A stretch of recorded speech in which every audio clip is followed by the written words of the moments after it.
The first rays of dawn painted the sky with hues of purple and orange.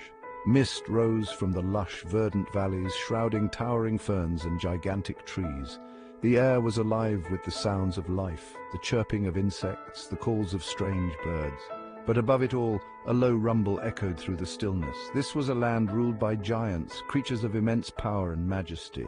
They were the dinosaurs, masters of their domain. The Tyrannosaurus rex was a force of nature. Its massive legs, ending in powerful claws, pounded the earth with every step. Trees trembled as the predator moved through the undergrowth, its keen sense of smell leading it towards its prey. Its small, two-fingered forelimbs were almost comical in comparison to its massive size. This particular Tyrannosaurus, a male, bore the scars of numerous battles. Its hide was a tapestry of faded scars, a testament to its brutal life. A long, jagged scar ran across its snout, a reminder of a close encounter with a rival male. The Tyrannosaurus stalked its prey with a patience born of instinct. It moved through the ferns like a phantom, its dark hide blending seamlessly with the shadows. Its keen eyesight, honed by millions of years of evolution, missed nothing. The Tyrannosaurus rex was an intelligent predator capable of planning and strategy.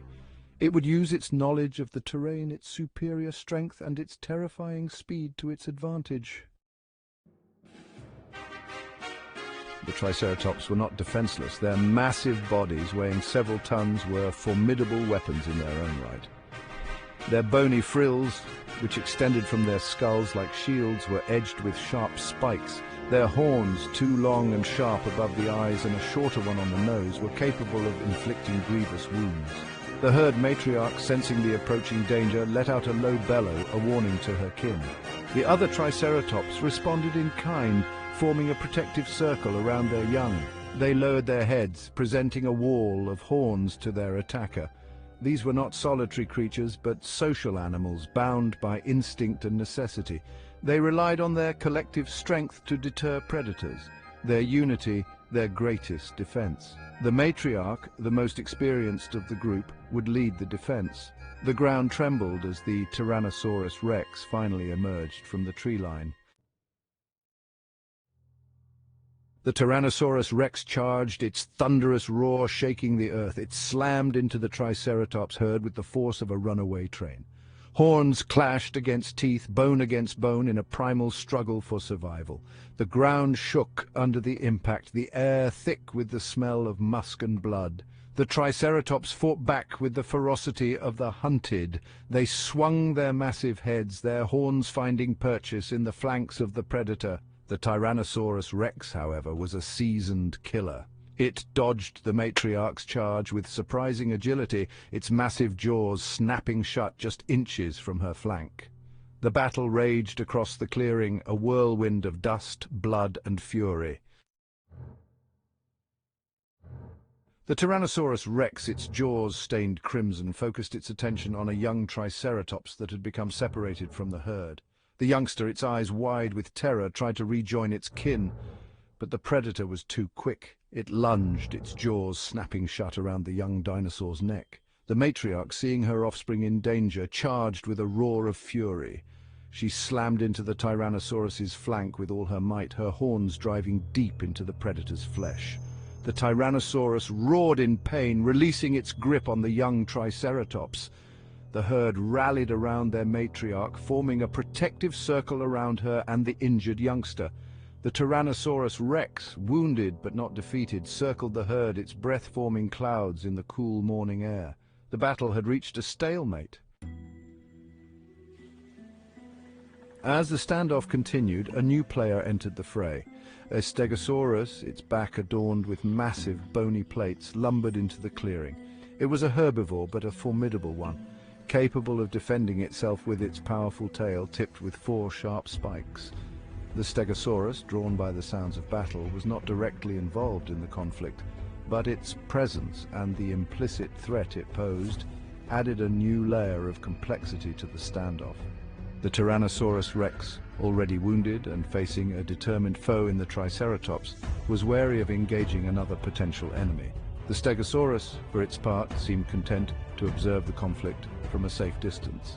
It grazed on the ferns at the edge of the clearing, its massive tail swinging slowly from side to side, a silent warning to any who dare to approach.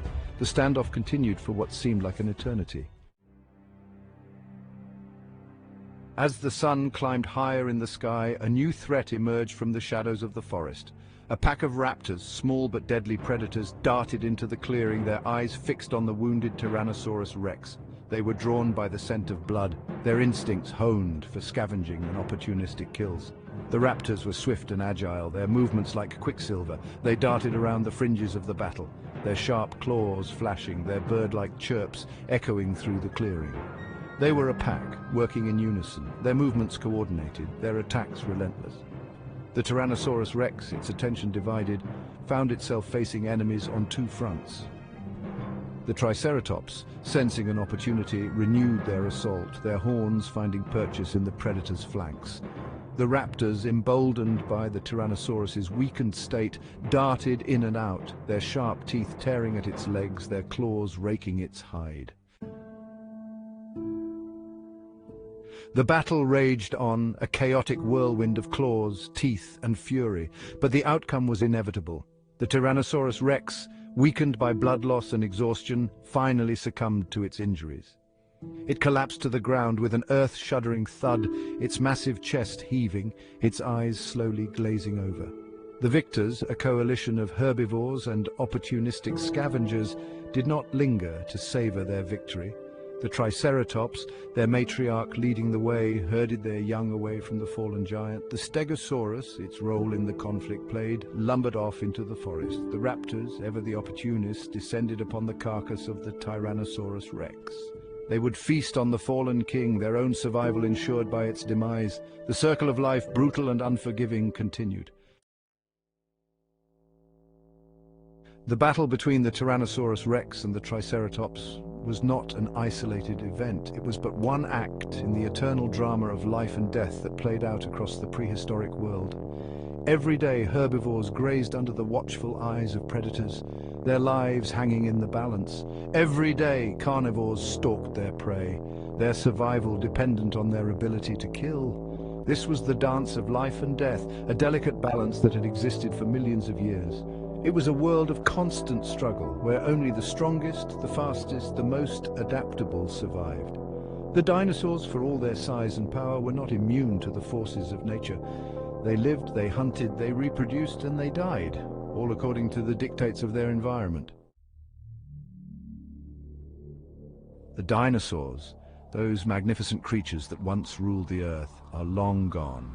Their bones, fossilized remnants of a bygone era, are all that remain of their reign. But their legacy lives on, not just in museums and textbooks, but in the very fabric of our planet. They remind us of the power of nature, of the incredible diversity of life that has existed on Earth. They remind us that even the mightiest creatures are not invincible, that even the most successful species can be brought low by the forces of change. The dinosaurs, in their own way, teach us about our place in the world.